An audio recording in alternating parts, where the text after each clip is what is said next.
शिक्षा मंत्री महिपाल ढांडा ने कहा, प्रदेश के निजी स्कूलों में 25% सीटें गरीब बच्चों के लिए आरक्षित करना अनिवार्य है।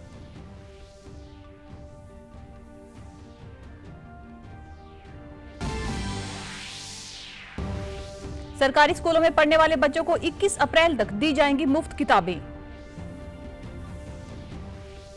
नेशनल हेराल्ड केस में राहुल सोनिया गांधी को आरोपी बनाए जाने पर कांग्रेस हुई नाराज। देश भर में किया प्रदर्शन, भाजपा ने कहा कानून कर रहा अपना काम। भारतीय निशानेबाज सुरुचि सिंह ने ISSF विश्व कप 2025 लीमा में स्वर्ण पदक जीतकर किया देश का नाम रोशन।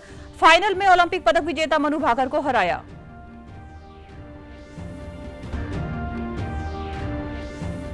और भारत में इस वर्ष दक्षिण पश्चिमी मानसून के सामान्य से अधिक रहने का है अनुमान।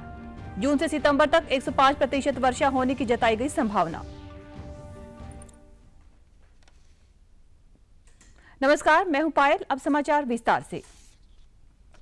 प्रदेश के शिक्षा मंत्री महिपाल ढांडा ने कहा कि सरकार का उद्देश्य सरकारी स्कूलों में शिक्षा के स्तर में और सुधार लाना व विद्यार्थियों को बेहतर सुविधा मुहैया करवाना है। वे कल सिविल सचिवालय में शिक्षा अधिकारियों के साथ समीक्षा बैठक कर रहे थे। इस दौरान उन्होंने बताया कि प्रदेश में शिक्षा के स्तर बेहतर हो रहा है। सरकारी स्कूलों में 30 अप्रैल तक 2024 में जहां 5वीं कक्षा में 2,07,685 बच्चों का दाखिला हुआ था, वहीं इस बार 15 अप्रैल तक 2,04,163 बच्चों का दाखिला हो चुका है। 30 अप्रैल तक पिछले वर्ष से ज्यादा दाखिले हो जाएंगे। उन्होंने कहा कि शिक्षा का अधिकार नियम के तहत सरकारी स्कूलों में पढ़ने वाले पहली से 8वीं कक्षा के बच्चों की वर्दी के पैसे उनके बैंक खातों में डाल दिए जाएंगे।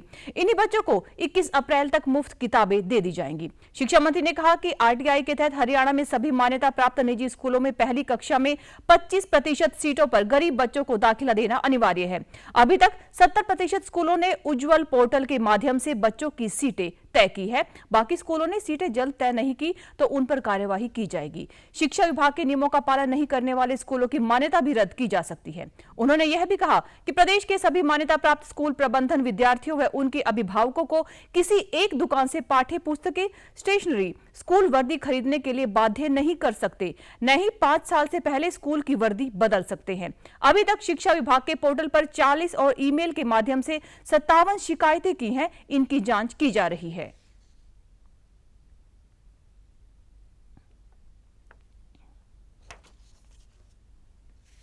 +2 का भी मैं आपको बताना चाह रहा हूं, जहां पिछले साल हमारे पास 1,25,769 बच्चे थे, वही इस बार 1,61,192 इतना हमारा एडमिशन हो गया है अभी तक। और इसमें 1,25,764 अभी ये पेंडिंग है टर्म। अगर 5वीं में, 8वीं में और 10वीं में अगर बच्चों की संख्या में इजाफा होता है, +2 में अगर बच्चों की संख्या में इजाफा होता है, तो उसका मतलब ये है कि वहाँ के स्कूलों की शिक्षा में गुणवत्ता वो बढ़ी है। और इसी का ये एक मैं कहूँगा प्रयास रहा शिक्षा विभाग का कि हम लोग नीचे तक के लोगों से मिले, पंचायत से हमने बात की है, स्कूल के टीचर्स ने कड़ी मेहनत की है कि जो इतनी बड़ी संख्या में इस बार एडमिशन हमारे बढ़ रहे हैं। और अभी तो प्रोसेस जारी है और 30 अप्रैल तक ये संख्या मुझे लगती है कि और भी ज्यादा तेजी से बढ़ेगी। हरियाणा विधानसभा पहली बार 13 देशों के 27 सदस्यीय शिष्टमंडल के अध्ययन दौरे की मेजबानी कर रही है। इस शिष्टमंडल से आज विधानसभा अध्यक्ष हरविंदर कल्याण तथा मुख्यमंत्री नायब सिंह सैनी ने मुलाकात की। शिष्टमंडल में शामिल सभी प्रतिनिधि विधि निर्माण के विशेषज्ञ हैं, जिन्हें विधान प्रारूपण में 36वें अंतर्राष्ट्रीय प्रशिक्षण कार्यक्रम के तहत लोकसभा में प्रशिक्षण के बाद हरियाणा विधानसभा के साथ जोड़ा गया है। लोकसभा ने 16 से 21 अप्रैल तक 6 दिवसीय प्रशिक्षण की जिम्मेदारी हरियाणा विधानसभा सचिवालय को सौंपी है। इस शिष्टमंडल में 13 देशों के सदस्यीय व न्यायिक प्रणाली से जुड़े 27 उच्च अधिकारी शामिल हैं। यह शिष्टमंडल विधि निर्माण प्रणाली एवं विधान प्रारूपण के लिए भारत के दौरे पर है। इस दौरे की शुरुआत आज विधानसभा अध्यक्ष हरविंदर कल्याण तथा मुख्यमंत्री नायब सिंह सैनी के साथ बैठक के साथ हुई। इसके बाद शिष्टमंडल सचिवालय की सभी शाखाओं का दौरा करेगा। इससे आगे 21 अप्रैल तक इस शिष्टमंडल के अनेक कार्यक्रम शामिल होंगे। सरकारी आदेशों को नहीं मानने वाले स्कूलों के खिलाफ शिक्षा विभाग ने सख्त कार्रवाई करने का महत्वपूर्ण कदम उठाया है। जो स्कूल एनसीईआरटी के अलावा निजी पब्लिकेशन की बुक्स विद्यार्थियों को पढ़ाता मिलेगा, उसके खिलाफ कड़ी कार्यवाही की जाएगी। बोर्ड के अध्यक्ष पवन कुमार ने बताया कि निजी स्कूल निजी पब्लिकेशन की कई किताबें बच्चों पर थोपकर उनका बोझ बढ़ा देते हैं, लेकिन शिक्षा विभाग 8वीं तक एनसीईआरटी की बुक्स बच्चों को फ्री देता है। ऐसे में विद्यालय शिक्षा बोर्ड उन निजी स्कूल के खिलाफ महत्वपूर्ण कदम उठा रहा है। उन्होंने बताया कि शिक्षा बोर्ड एक टीम गठित करेगा जो स्कूलों में बच्चों की बुक्स चेक करेगा। उन्होंने कहा कि मई में टीम स्कूलों में जाकर बुक्स की जांच करेगी व आदेशों के खिलाफ बुक्स मिलने पर जुर्माना व मान्यता रद्द करने का प्रावधान रखा जाएगा।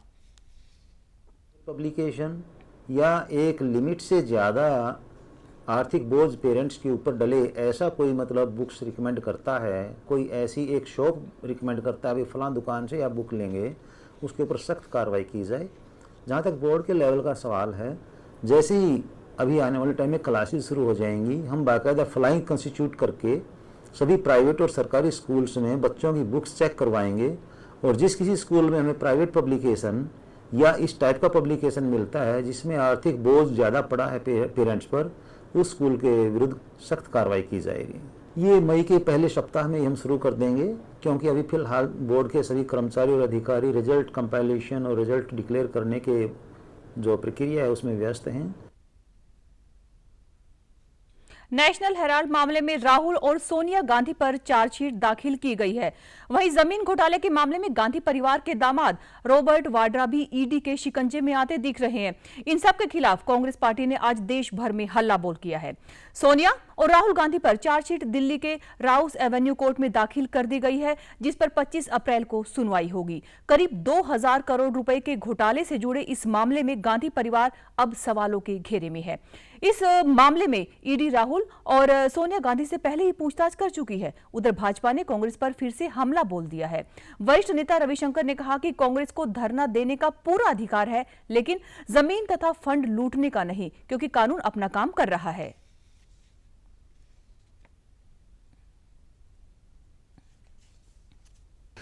Though Congress party surely has got the power to and the right to offer dharnas,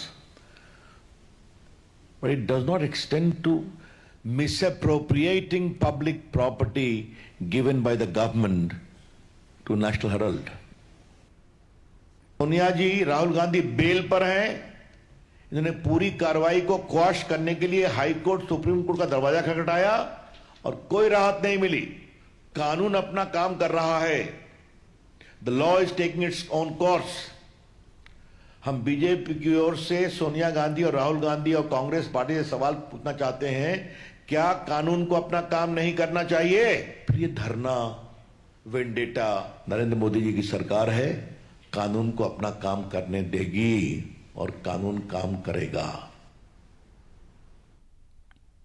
प्रदेश को नशा मुक्त बनाने के उद्देश्य से हम सबका साझा सपना नशा मुक्तो हरियाणा अपना थीम के साथ चलाई जा रही साइक्लोथॉन 2.0 कल सोनीपत में प्रवेश कर गई।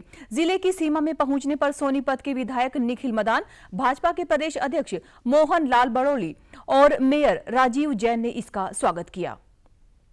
इस दौरान अनूठी पहल करते हुए युवाओं तथा प्रबुद्ध वर्ग ने लोटे में नमक डालकर ड्रग फ्री हरियाणा का संकल्प लिया। सुभाष स्टेडियम में कार्यक्रम की शुरुआत स्कूली विद्यार्थियों द्वारा दी गई सांस्कृतिक प्रस्तुतियों से हुई। इस अवसर पर प्रदेशाध्यक्ष मोहनलाल बड़ोली ने कहा कि राज्य की पहचान दूध दही का खाना है। यह साइक्लोथॉन समाज को नशे के खिलाफ एकजुट करने की दिशा में बेहद प्रभावशाली पहल है। वहीं विधायक निखिल मदान ने कहा कि यह यात्रा प्रदेश के हर जिले में जाकर नशा मुक्ति का संदेश दे रही है और हजारों लोग इसमें भाग ले रहे हैं।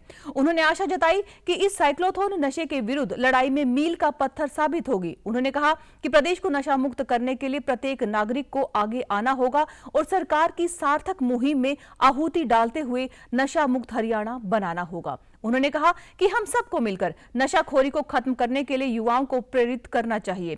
इस अवसर पर एनसीबी के उप निरीक्षक एसआई अशोक कुमार ने कहा कि सरकार द्वारा जारी टोल फ्री नंबर और मानस पोर्टल पर आमजन नशे के कारोबारियों की सूचना गुप्त रूप से दे सकते हैं। नशा न केवल व्यक्ति को बल्कि पूरे परिवार और समाज को विकृत करता है, इसलिए इससे बचना चाहिए और दूसरों को बचाना हम सबकी जिम्मेदारी है। रोहतक स्थित भाजपा कार्यालय में संविधान निर्माता डॉक्टर भीमराव अंबेडकर सम्मान अभियान की प्रदेश कार्यशाला कल शाम को संपन्न हुई। इस कार्यशाला में पार्टी के अनुसूचित जाति मोर्चा के राष्ट्रीय अध्यक्ष लाल आर्य, प्रदेशाध्यक्ष मोहनलाल बड़ोली, सामाजिक न्याय एवं अधिकारिता मंत्री कृष्ण बेदी तथा पार्टी के राष्ट्रीय सचिव ओम प्रकाश धनखड़ ने शिरकत की। इस दौरान प्रेस वार्ता करते हुए लाल सिंह आर्य ने कहा कि संविधान निर्माता डॉक्टर भीमराव अंबेडकर को लेकर कांग्रेस पार्टी राजनीति करने में जुटी हुई है, जबकि कांग्रेस ने कभी भी अंबेडकर का सम्मान तक नहीं किया। उन्होंने कहा कि संविधान की पुस्तक लेकर चलने से संविधान का सम्मान नहीं होता। संविधान की पालना करते हुए सरकार चलाना ही वास्तव में संविधान का सम्मान है। मौजूदा केंद्र सरकार ने ही वास्तव में बाबा साहब का सम्मान किया है और उनके नाम से तो भारत सरकार में भीम ऐप भी शुरू की थी। वहीं भाजपा प्रदेश अध्यक्ष मोहनलाल बड़ोली ने कहा कि डॉक्टर भीमराव अंबेडकर का वास्तविक सम्मान केवल भारतीय जनता पार्टी ने किया है। अब 15 अप्रैल से लेकर 25 अप्रैल तक बाबा साहब भीमराव अंबेडकर को लेकर हर जिले में संगोष्ठियां आयोजित की जाएंगी। उन्होंने अनाज मंडियों में गेहूं फसल खरीद को लेकर कांग्रेस पार्टी के आरोपों का जवाब देते हुए कहा कि कांग्रेस के नेता एक बार मंडी में जाकर देखें कि मौजूदा प्रदेश सरकार ने किस प्रकार की व्यवस्थाएं की हैं। 72 घंटे में किसानों का पैसा उनके अकाउंट में जा रहा है। और राहुल गांधी झूठ की मसीह है। इंडी गठबंधन झूठ के कलपुर्जे है, जो लगातार झूठ फैलाकर भारतीय जनता पार्टी को दलित विरोधी, संविधान विरोधी बताते हैं। इसलिए बाबा साहब ने भारत को दिया है, तो आम आदमी को बाबा साहब के ये जो किया है उसकी जानकारी कहीं ना कहीं होना चाहिए। और भारतीय जनता पार्टी नीचे बूथ तक बाबा साहब के विचारों को, बाबा साहब की प्रेरणा को ले जाने का काम कर रहे हैं। भारतीय जनता पार्टी का 15 अप्रैल से लेकर 25 अप्रैल तक का प्रत्येक जिले में इस प्रकार की एक संगोष्ठी करने का कार्यक्रम रहेगा कि किसानों को किसी भी प्रकार की असुविधा ना हो, उनकी सुविधा का पूरा ख्याल रखते हुए हम निरंतर निगाहें बनाए रखते हैं। चाहे उनके बारदाने का मामला है, चाहे उठान का मामला है, चाहे उनकी पेमेंट 72 घंटे में उनके खाते में पहुंचाने की बात है। श्री कृष्ण आयुष विश्वविद्यालय का पहला दीक्षांत समारोह 18 अप्रैल को होगा। आयुष विश्वविद्यालय के दीक्षांत समारोह में राज्यपाल बंडारू दत्तात्रेय मुख्य अतिथि के रूप में शामिल होंगे और 171 विद्यार्थियों को डिग्रियां प्रदान करेंगे। कुलपति प्रोफेसर करतार सिंह धीमान ने बताया कि दीक्षांत समारोह में 26 विद्यार्थियों को गोल्ड मेडल से सम्मानित करने के साथ स्नातक और स्नातकोत्तर के कुल 171 विद्यार्थियों को डिग्रियां प्रदान की जाएंगी। उन्होंने कहा कि दीक्षांत समारोह केवल एक औपचारिक कार्यक्रम नहीं है, बल्कि ये छात्रों के जीवन के एक महत्वपूर्ण अध्याय का उत्सव होगा। दीक्षांत समारोह के आयोजन की तैयारियां लगभग पूरी की जा चुकी हैं। स्नातक छात्रों को पदवी दान दिया जाएगा, जिसमें से 30 जो हैं वो महिलाएं हैं और 16 पुरुष छात्र हैं, चिकित्सक बनके जो निकल गए हैं। और हम इसमें 126 स्नातकोत्तर चिकित्सकों को जो पढ़ के यहाँ से जा चुके हैं उनको पदवी दान दे रहे हैं, और उसमें से 41 पुरुष हैं और 85 महिलाएं हैं। प्रदेश से इस बार करीब 1200 हज यात्री सऊदी अरब के लिए मई में उड़ान भरेंगे। इसमें सबसे अधिक करीब 720 हज यात्री नूह जिले से हैं। Civil surgeon doctor Sarvjeet Thapar ने प्रेस वार्ता में बताया कि 22 अप्रैल को सामुदायिक स्वास्थ्य केंद्र नूह, 23 अप्रैल को सामुदायिक स्वास्थ्य केंद्र पुन्हाना तथा 24 से 26 अप्रैल को सामान्य अस्पताल मांडीखेड़ा में हाजियों को निःशुल्क टीके लगाए जाएंगे। इसको लेकर सभी तैयारियां पूरी कर ली गई हैं। सीएमओ ने कहा कि हज जाने वाले यात्रियों को इंजेक्शन लगाना अति महत्वपूर्ण है। इससे उन्हें भीड़ भाड़ में यात्रा के दौरान कई प्रकार की बीमारियों से बचाव रहता है। उन्होंने कहा कि स्वास्थ्य कार्ड जल्द ही बन जाएंगे और उसके बाद हाजियों को टीके उपरोक्त स्थानों पर निर्धारित तिथियों में लगाए जाएंगे। उन्होंने बताया कि जहां पर हाजियों को टीके लगाए जाएंगे वहां पीने के पानी व छाया की व्यवस्था भी स्वास्थ्य विभाग की तरफ से की जाएगी। 24, 25, 26 3 दिन मांडीखेड़ा जो ब्लॉक वाइज लगाया गया कि उस ब्लॉक के तो आदमी रह जाता है, दूसरे ब्लॉक में जाकर लगा सकता है। ऐसा जरूरी नहीं कि एक जगह कहीं भी कोई भी आदमी जिसने हज यात्रा करनी है वो आके इन तिथियों में जाके वहाँ इस CSC पे जाके वहाँ टिकट लगा सकता है। इसमें ये होता है कि यदि कोई जगह भीड़ भाड़ में जाना है, वहाँ जो गैदरिंग ज्यादा होगी, वहाँ ज्यादा आदमी इकट्ठे हो जाएंगे, उनमें जो बीमारियों से बचाव के टीके लगाए जाते हैं। मैं तो आपके चैनल के माध्यम से अपील करना चाहूंगा कि सभी को ये बताया जाए कि जिसने भी हज पे जाना है, जिनका कार्ड बन गया है, उन सबको ही टीके लगने हैं, ये जरूरी है। अदरवाइज हज यात्रा जाने में दिक्कत आ सकती है। वो जब तक इनका इंजेक्शन नहीं होगा तब तक नहीं जाने से सकेंगे। इंजेक्शन लगने के बाद ये ऑनलाइन पोर्टल पे है, हम यहाँ से ऑनलाइन कर देंगे ताकि उनको आगे कोई दिक्कत ना आए, वो अपने आसानी से अपनी यात्रा। गर्मियों में आगजनी की घटनाओं को देखते हुए अग्निशमन विभाग पूरी तरह से सतर्क हो गया है, जिसके चलते फायर कर्मियों की छुट्टियां रद्द कर दी गई हैं। फरीदाबाद के सेक्टर 25 स्थित फायर स्टेशन के अधिकारी राकेश कुमार ने बताया कि गर्मी के मौसम में आगजनी की घटनाएं बढ़ जाती हैं और इस समय फसल कटाई का समय भी चल रहा है। ऐसे में सुरक्षा के लिहाज से फायर कर्मियों की छुट्टियां रद्द कर दी गई हैं। उन्होंने कहा कि यदि किसी खेत में या औद्योगिक क्षेत्र में आगजनी की घटना होती है तो हमारी गाड़ी सूचना पाकर तुरंत मौके पर पहुंच जाती है। जरूरत पड़ने पर अन्य फायर स्टेशनों से भी गाड़ियां मंगाई जाती हैं। उन्होंने बताया कि फरीदाबाद में 6 फायर स्टेशन हैं, जिसके तहत 28 अग्निशमन गाड़ियां और 6 मोटरसाइकिल उपलब्ध हैं। उन्होंने यह भी बताया कि यहां अग्नि सप्ताह मनाया जा रहा है, जिसके तहत स्कूल, कॉलेज और औद्योगिक क्षेत्र में जागरूकता कार्यक्रम आयोजित किए जा रहे हैं। इसमें लोगों को बताया जा रहा है कि गर्मी के मौसम में आपको किस तरह से सतर्क रहना है ताकि आगजनी की घटना से बचा जा सके। हमारा जो अग्नि गर्मियों का सीजन चलता है, इसमें अग्नि की घटनाएं बहुत ज़्यादा घटती है, इसलिए हमने यहाँ अग्नि का फसल की कटाई को ध्यान में रखते हुए, गर्मी का सीजन को ध्यान में रखते हुए तो सभी कर्मचारियों की हमें छुट्टियां रद्द कर रखी है। 24 घंटा स्टाफ तैनात कर दिया गया है। हमारे कहीं भी इंडस्ट्री या खेत में या कहीं भी आग लगती है तो हमारी गाड़ी तुरंत निकल जाती है, उस पर हम आग पर काबू पाते हैं। गाड़ी 2 या 3 की जरूरत है तो हम सारे स्टेशनों से 1-1, 2-2 गाड़ियाँ निकाल देते हैं। और अब हमारे घर में यहाँ पे फायर का जो अग्नि सप्ताह मनाया जा रहा है हमारे यहाँ पे, तो इसके अंदर हम हर स्कूल में, हर कॉलेज में, इंडस्ट्रीज में, हॉस्पिटल में तो जाके मॉक ड्रिल कर रहे हैं, सभी को अवेयरनेस कर रहे हैं, सभी को जागरूकता कर रहे हैं ताकि अपनी जान माल का ज़्यादा नुकसान ना हो, वो अपने को सेफ्टी खुद कर सके।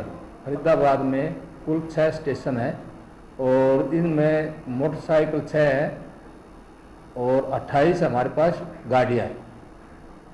जो भारतीय निशानेबाज सुरुचि सिंह ने ISSF विश्व कप 2025 लीमा में स्वर्ण पदक जीतकर देश प्रदेश का नाम रोशन किया है। उन्होंने महिलाओं की 10 मीटर एयर पिस्टल स्पर्धा में स्वर्ण पदक अपने नाम किया। सुरुचि सिंह ने फाइनल मुकाबले में ओलंपिक पदक विजेता मनु भाकर को शिकस्त देते हुए कुल 243.6 अंक हासिल किए। मनु भाकर 242.3 अंक के साथ दूसरे स्थान पर रही।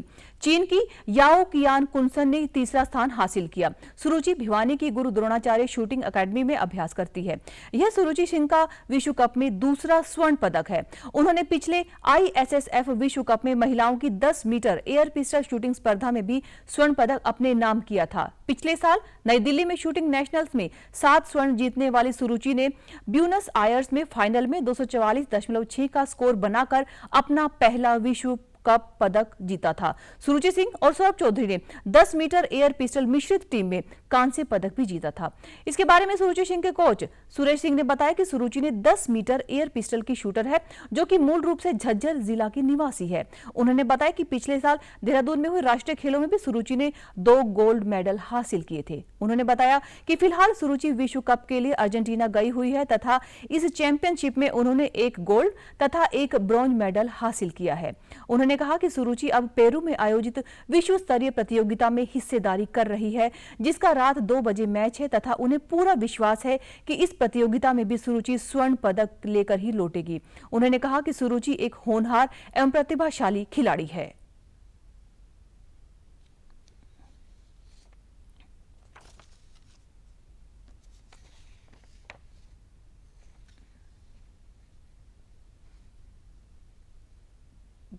सुरुचि है कुल 18 साल की है और 10 मीटर एयर पिस्टल की शूटर है, जो कि झज्जर डिस्ट्रिक्ट है, गांव सासरौली है, जो मेरे पास में प्रैक्टिस करती है भिवाना गुरु द्रोणाचार्य शूटिंग एकेडमी में। और ये नेशनल के अभी जब नेशनल हुआ था 67 हुआ, उसमें 7 गोल्ड थे और फिर नेशनल गेम हुए देहरादून, वहां पे उनके 2 गोल्ड, और फिर उसके बाद अभी ये वर्ल्ड कप में अर्जेंटीना गई हुई है।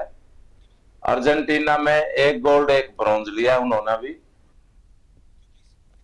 वहीं सुरुचि के पिता इंद्र सिंह सुरुचि की उपलब्धि में अकादमी तथा परिवार में खुशी का माहौल बना हुआ है। उन्होंने बताया कि सुरुचि बचपन से ही पढ़ाई में अच्छी रही है और फिलहाल बीए प्रथम वर्ष की छात्रा है। उन्होंने कहा कि उनके परिवार की शुरू से ही इच्छा थी कि सुरुचि एक खिलाड़ी बने, जिसके लिए उन्होंने बचपन से ही मेहनत की तथा आज विश्व स्तरीय पदक विजेता खिलाड़ी बन चुकी है। हम ये देख रहे हैं कि आज भी गोल्ड ही लेके आएगी, आशा करते हैं। और बाकी इससे पहले अभी 2 सीनियर के वर्ल्ड कप हुए हैं, दोनों में अपने गोल्ड मेडल आए हैं और 1 ब्रॉन्ज मेडल आया है। परिवार में खुशी का माहौल है और पढ़ाई में भी अच्छी थी, पर हमारी चॉइस थी कि कहीं ना कहीं स्पोर्ट्स पर्सन बनाए। खुशी का माहौल है, सभी बहुत खुश हैं कि बेटी गुलाब पहली बार वर्ल्ड कप गई और वर्ल्ड कप में फर्स्ट बार में गोल्ड मेडल लेके आई है। भारत में इस वर्ष दक्षिण पश्चिमी मानसून में सामान्य से अधिक वर्षा होने का अनुमान है। मौसम विभाग के महानिदेशक मृत्युंजय महापात्रा ने बताया कि मौसम पूर्वानुमानों के अनुसार हिंद महासागर में अल नीनो डायपोल तटस्थ बना हुआ है और जून से लेकर सितंबर तक 105% वर्षा होने की संभावना है, जो सामान्य से अधिक रहेगी। उत्तर पश्चिमी, पूर्वोत्तर और दक्षिणी भूभाग को छोड़कर देश के अन्य स्थानों में मानसून के दौरान अधिक वर्षा होगी। पश्चिम मानसून जून से सितंबर तक की ऋतुनिष्ठ वर्षा सामान्य से अधिक यानी 104% से लॉन्ग पीरियड एवरेज का होने का संभावना है। मात्रात्मक रूप से देश में ऋतुनिष्ठ वर्षा लॉन्ग पीरियड एवरेज का 105% होने का संभावना है, जिसमें मॉडल का त्रुटि है। वर्तमान में भूमध्य रेखीय प्रशांत क्षेत्र में तटस्थ एल नीनो सदर्न ऑसिलेशन स्थितियां व्याप्त है। हालांकि वायुमंडलीय परिसंचरण विशेषताएं लानिना स्थितियों के समान है। नवीनतम monsoon mission climate forecast system और इसके साथ साथ अन्य ग्लोबल जलवायु मॉडल पूर्वानुमान संकेत देते हैं कि मानसून ऋतु के दौरान तटस्थ एनसो स्थिति यानी न्यूट्रल एनसो कंडीशन जारी रहने का संभावना है। प्रदेश की अनाज मंडियों में गेहूं खरीद चल रही है। सरकार के निर्देशों पर फसल की खरीद को लेकर व्यापक प्रबंध किए गए हैं। जींद के जुलाना मार्केट कमेटी की सचिव प्रोमिला ने बताया कि किसानों की सुविधा के लिए सभी बुनियादी सुविधाएं मुहैया कराई गई हैं ताकि उन्हें कोई परेशानी न हो। जुलाना उपमंडल की नई अनाज मंडी के अलावा ग्राम शामलो कला एवं फतेहगढ़ में भी खरीद केंद्र स्थापित किए गए हैं ताकि किसानों को अपनी उपज लेकर अधिक दूर तक न आना पड़े। जुलाना अनाज मंडी में अब तक 2,90,041 क्विंटल गेहूं की आवक हुई है। उन्होंने बताया कि 2 एजेंसियों द्वारा खरीद की जा रही है, जिसमें खाद्य एवं आपूर्ति विभाग और वेयर हाउस शामिल हैं। उन्होंने किसानों से अपील की कि वे मंडी में अपने निर्धारित क्रम अनुसार आएं ताकि उनकी फसल की समय पर खरीद सुनिश्चित की जा सके। इस बारे में अपने विचार साझा करते हुए किसानों ने बताया कि उन्हें अपनी फसल की बिक्री करने में किसी प्रकार की कोई परेशानी नहीं आ रही और उनके सभी प्रकार की सुविधाएं उन्हें मिल रही हैं। मार्केट कमेटी जुलाना के अंदर एक नई अनाज मंडी है, साथ के साथ 2 परचेज सेंटर बनाए गए हैं, शामलो कला और फतेहगढ़। वहाँ पर भी खरीद का कार्य अभी चालू हो जाएगा। वहाँ पर करीब 330 क्विंटल फतेहगढ़ में माल आया है और शामलो कला में लगभग 191 क्विंटल गेहूं की आवक हुई है। जुलाना अनाज मंडी में लगभग 2,90,943 क्विंटल की अराइवल हो चुकी है। हरियाणा वेयर हाउस और फूड सप्लाई दोनों के द्वारा 45,000 क्विंटल की कल तक की खरीद हो चुकी है और अभी खरीद चालू है। अनाज मंडी में सभी तरह के पुख्ता प्रबंध किए गए हैं। किसानों के लिए बिजली, पानी, सफाई की सारी सुविधाएं हैं। अटल कैंटीन बनाई गई है जहाँ पे 10 रुपए में किसानों को खाना दिया जाता है। अच्छी पैदावार, अच्छे गेहूं उतरना, कोई इसमें समस्या नहीं है। अच्छा गेट पास मिलने लग रहा है, हमको बहुत सुविधा रखे जुलाना मंडी में। और 10 रुपए में कैंटीन में भी खाना मिलता है जमींदार को, अच्छी तरह बहुत फर्स्ट क्लास खाना मिलता है जी। यहाँ एक गेहूं लेके आए थे जी, बढ़िया अंदे मतलब मॉइस्चर में देख कर बढ़िया गेहूं लग गए, तो सूखे गेहूं थे और बहुत बढ़िया व्यवस्था चल रही है मंडी की, ना कोई किसी किस्म की परेशानी नहीं है। कैथल की मंडियों में गेहूं की आवक जारी है। किसान अपनी फसल काटकर मंडियों में पहुंच रहे हैं। कैथल की मार्केट कमेटी के सचिव नरेंद्र ढोल ने बताया कि कैथल की अनाज मंडियों में गेहूं की फसल तेजी से आ रही है और एमएसपी पर खरीद से किसान खुश हैं।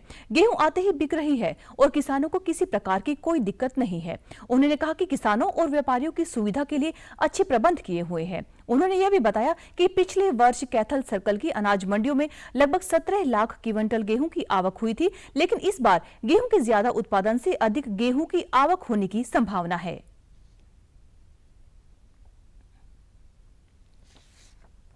बिल्कुल, जैसे अभी पीक पे चल रही है अराइवल अपनी, लगभग कल शाम तक 7,40,000 क्विंटल की परचेज हो चुकी है और किसी प्रकार की कोई समस्या नहीं है। साथ के साथ किसान का माल बिक रहा है और किसी तरह की कोई समस्या नहीं आ रही है। बाकी जैसे मौसम खराब हुआ था उसके लिए भी हमारे पुख्ता प्रबंध है, मतलब अपने यहाँ मंडियों में कोई नुकसान नहीं है, किसान की एजेंसी की फसल को कोई नुकसान नहीं हुआ और हर तरह से पुख्ता प्रबंध है। कोई समस्या आती भी है तो साथ के साथ समाधान किया जाए। कुल जैसे अपने गेहूं पे 2425 रुपए एमसी है, इससे किसान बहुत खुश है। एक तो अब की बार फसल भी अच्छी है, प्रोडक्शन काफी है और रेट भी बहुत अच्छा है, तो किसान पूरी तरह से खुश है। ना उसको किसी तरह की कोई समस्या है, ना उसको मंडी में टाइम लगता आते उसकी फसल बिक रही है, रेट पूरा है, हर तरह से किसान मतलब की बार खुश है। एमएसपी 2425 रुपए एमएसपी है, जो काफी अच्छा रेट है और किसान इस रेट पे बहुत खुश है। और बाकी सुविधाओं से लेकर जैसे बेसिक एम्यूनिटी की हर तरह से पानी, बिजली, टॉयलेट, हर सुविधा उपलब्ध है। किसान जल्द से जल्द अपने खेतों से गेहूं की फसल को अनाज मंडियों में ले जाकर बेचना चाहते हैं। किसानों ने कहा कि सरकार द्वारा गेहूं की फसल के दिए समर्थन मूल्य से वे खुश हैं। सरकार किसानों के हित का ख्याल रख रही है। उन्होंने कहा कि सरकार द्वारा गेहूं का अच्छा भाव देने और उत्पादन ज्यादा होने से लाभ पहुंच रहा है। मंडी में प्रबंध भी अच्छे किए गए हैं। अटल कैंटीन में मात्र 10 रुपए में पेट भरकर उन्हें अच्छा भोजन भी मिल रहा है। जो ऊपर मौसम में की मार हो रही है जी, हम न्यूज सोचता दिन रात करके कोई हमारी मंडी में जावा बिका तुला जी। और सरकार का भी धन्यवाद करते हैं जी, एमएसपी हमारे को देर की है जी। हाँ जी, करके तो दिन रात फिर रहे हैं जी, अपने फसल के मारे भी, कमाई के मारे भी जी, सारा कुछ करा। 6 महीने की है फसल है जी। तो जी इस पे जो अपने दिया है मोदी सरकार ने समर्थन मूल्य, बहुत हम खुश हैं जी। सही कणक बिक्री है जी, इस पे गवर्नमेंट रेट प्रकार से खुश है, अच्छी बात है जी। जिम्मेदार तंग नहीं होता जी, जो सही बिक जाए। पहले बहुत तंग हुए जी। भारत के मुख्य न्यायाधीश संजीव खन्ना ने अपने उत्तराधिकारी के रूप में न्यायमूर्ति BR गवई के नाम की सिफारिश की है। देश के सर्वोच्च न्यायिक पद पर लगभग 6 महीने के कार्यकाल के बाद CJI खन्ना 13 मई को पद मुक्त हो जाएंगे।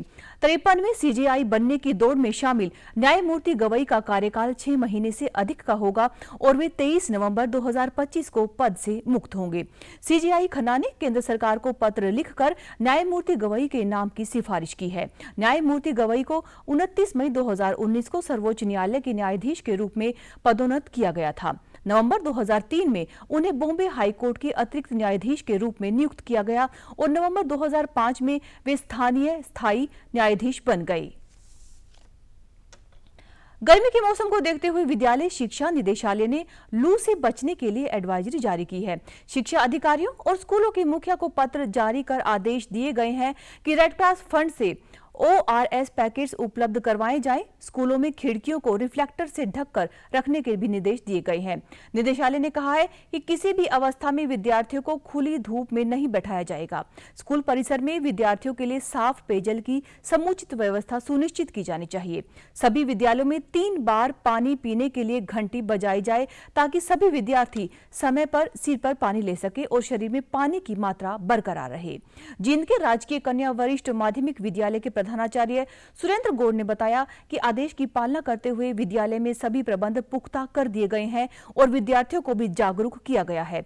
कक्षाओं में धूप से बचने के लिए रिफ्लेक्टर भी लगाए गए हैं। इसके अलावा ORS के पैकेट भी कक्षाओं में रखवाए गए हैं।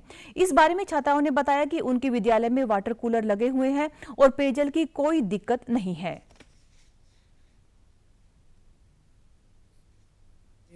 पानी की व्यवस्था दुरुस्त हो और प्रत्येक बच्चा दिन में कम से कम 3 बार पानी पिए। विद्यालय को निर्देश दिए गए हैं कि वो 3 बार बेल बजाएं और उस बेल के हिसाब से बच्चा अपना पानी पीने के लिए वाटर कूलर पे आए, पानी पी के जाए। उसके साथ साथ हमने भी बच्चों को कहा है कि वाटर बोतल साथ लेके आएँ। पानी की बोतल जब अपने साथ रखेंगे तो जब जब पानी की आवश्यकता होती है तो बच्चा पिएगा। दूसरा, खिड़कियों के माध्यम से भी बहुत ज़्यादा गर्मी आती है, हीट आती है, तो उसके लिए रिफ्लेक्टर लगाने के लिए निदेशक महोदय ने आदेश पारित किए थे, वो हमने तो समाचारों में आज के लिए बस इतना ही। नमस्कार।